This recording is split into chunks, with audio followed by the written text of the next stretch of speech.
All right, this is a test lecture thing, proof of concept, to see if I can explain how to mix audio, particularly in a music production context. Excuse me, I have to keep the logo covered up. It's very awkward. It's even more awkward now. It was still, but now it's not wanting to stay there. So anyway, show that. There are a bunch of different things, like, you can, and this has already been done, you can make hundreds of hours of explanation on this stuff. But I'm just going to focus on volume, and particularly volume dynamics. So obviously the first thing you want to do to get a good mix is to get the volume balance correct between all the elements. And this really, and like any other thing in mixing, if you want to know how to do it right, like how do you even do that? The answer is you can't. That's sort of a relative thing. But the real answer is to use reference tracks. Just find songs that you like or that you are trying to mix like, sort of just in the ballpark, and get a few of them, get a handful, and don't try to copy them necessarily, just get close. Like, notice what kinds of elements are further in the background, and that's controlled by making it quieter, generally. Although sometimes through effects like reverb. But yeah, like what elements are further back in the mix, what elements are closer. And we might as well throw in panning left and right, because that's really just volume difference between left and right channel. So that's kind of in here too. Yeah, that's how you're going to approach that. But the other thing, and this is where it gets much harder, is the dynamics. So sounds happen over time, obviously.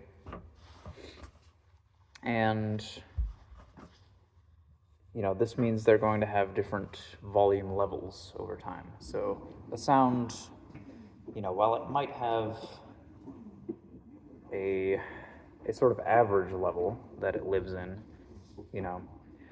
not necessarily the peak, its highest, but, just sort of the, if you were to look at it as a whole, sort of like a mountain, it'd be sort of like where the meat of the whole thing is. There's kind of a main volume zone that it occupies. But it can vary widely, especially if it has more time to play out. And you may want, depending on what it is, and again, if you're learning this for the first time, use reference tracks for this. But you may want it to be more consistent over time. You may find a sound, an initial hit, or a certain peak that it reaches, pokes through at the right volume that you want. But as it trails off, it kind of gets buried. Even like some of that meat area that you want seems like it's disappearing. And while most of your work is going to be done for you by just setting the level, the raw volume level, you're still going to want to control the dynamics. So there's a bunch of different tools for that, but mainly it's going to be limiters and compressors. Now, if you've never used these before, I might recommend just going for a limiter. But what these do, and I'll just explain it with the limiter, just to keep it simple.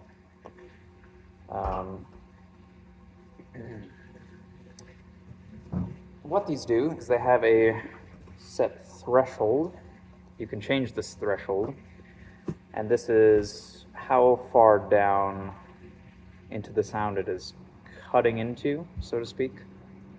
So if you have a sound, say, that is normally peaking at -3, let's say, and if you don't know, the way these are measured is it starts at 0 decibels is the ceiling within your software, and it goes down from there for reasons I'm not going to explain here, but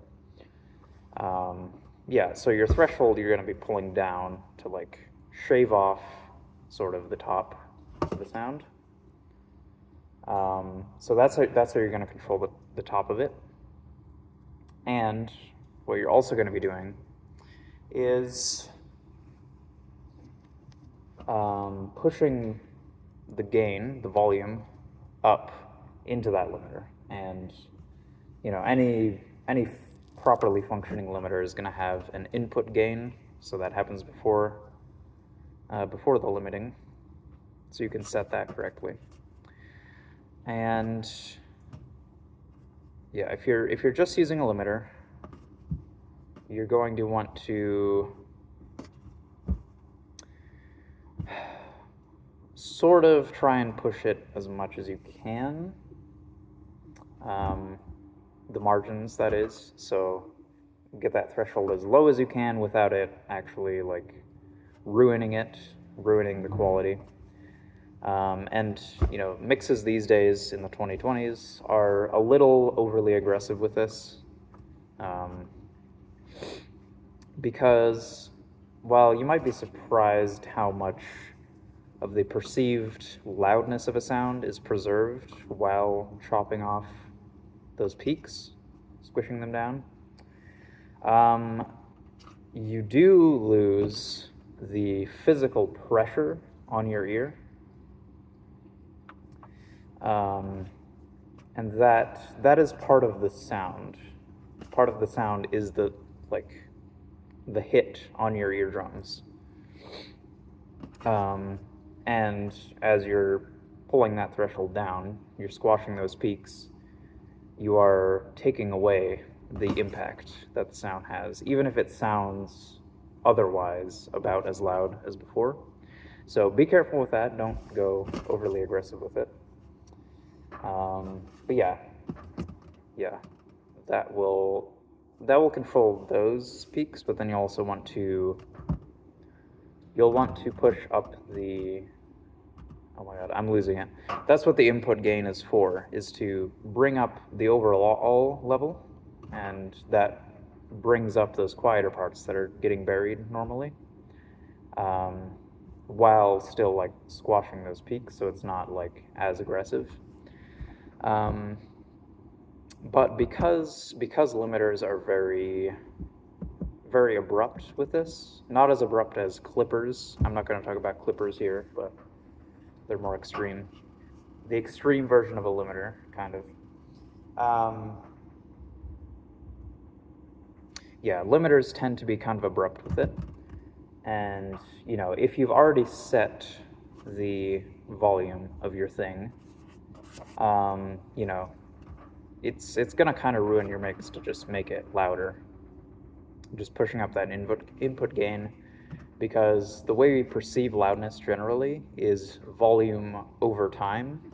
So if there's a single hit, a very short impulse of very loud sound, it's just going to sound kind of like a little click, and it might, along with like maybe a sensation of like that intense pressure, like that was kind of weird sounding. But if you take a sound that's like half as loud, but it was over a much longer stretch of time relatively, it's going to sound much louder because more surface area, so to speak, is taken up.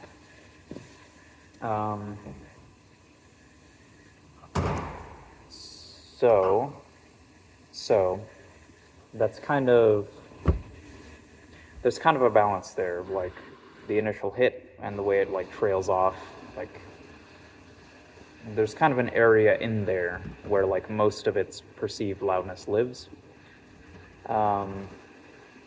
So the way to not ruin the loudness that you set. Usually, like, limiters can do this depending on what you need, but that's sort of what compressors are for. Compressors add in, and limiters kind of have this, but like, you know, details that don't matter. Compressors introduce the attack and release time. The attack and release time is just how quickly, like, it gives a curve of how quickly that volume reduction is applied. So if you have a slow attack, the sound, if it has a percussive hit especially, that initial hit is going to make it through because the sound has not been fully applied yet. And the release, that's just how quickly it lets go. That's not as important here, but again, if you're just starting out, you're just going to have to mess around with it maybe a little bit, see what you like, but also you can kind of just leave it alone. But yeah, compressors, they're more for shaping that sound over time, compared to limiters, which are more about just keep things from going above this level and keep it sounding mostly the same while doing that. Compressors, they're about shaping it over time. So that's what your attack control is, and also your release. But yeah, you're going to want to squish it as much as you can, and again, not overly aggressively. It depends on what you're making. But if you mostly just want to preserve what it sounds like and kind of keep it the same, not do anything too aggressive to the sound you already have, you know, it doesn't have to be too intense. Although there is an issue with beginners where they tend to be a little, like, not aggressive enough with their parameters on it. So, like, don't be afraid to, like, push it really hard and then kind of pull it back from there. But yeah, like, just think about specifically what you want. Like, once you set the volume level of each of your elements the way you like it, and again, using reference tracks, then you're going to want to listen to it and pay attention to these sounds and what they're doing over time. What is, like, when they first come in, how is it? Like, is this a more percussive sound, or like one that starts right away, or is it one that kind of swells in? And, like, how does it trail off? Does it trail off? And, like, how does that sound? Like, if it's swelling in, going out, is it, like, decaying in such a way that it kind of disappears too quickly? That's more what a compressor is going to be for, because you're going to, like, kind of squish the whole sound and then bring that floor, that volume floor up, so it doesn't disappear as quickly. If it's something more percussive and you're just trying to control the volume level to keep it from, like, you know, because all of this is, like, flowing to the master channel, which I suppose this wraps around, like, why 0 decibels, that's the ceiling. The sound file you're shipping has a physical ceiling, because these are, like,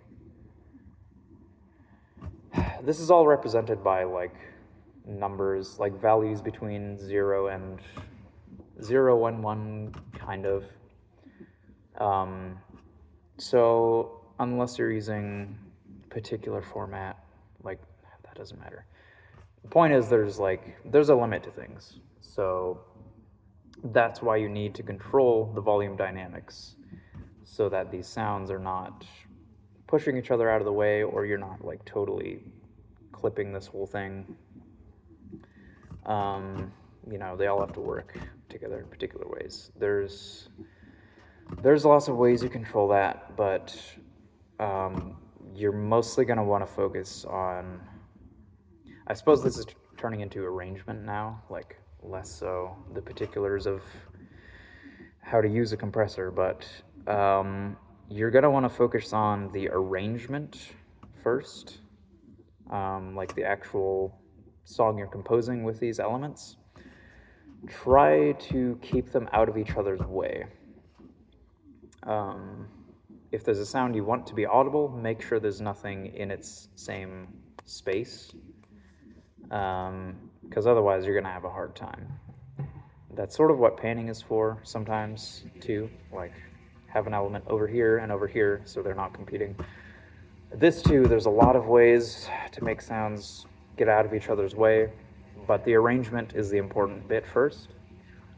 Then you're going to want to use volume automation. Like, you know, you're setting your levels the way you want, but you also want to then think about, as you're listening to it, with these different sections, after you've arranged them correctly, think about which sounds in which sections need to be more prominent.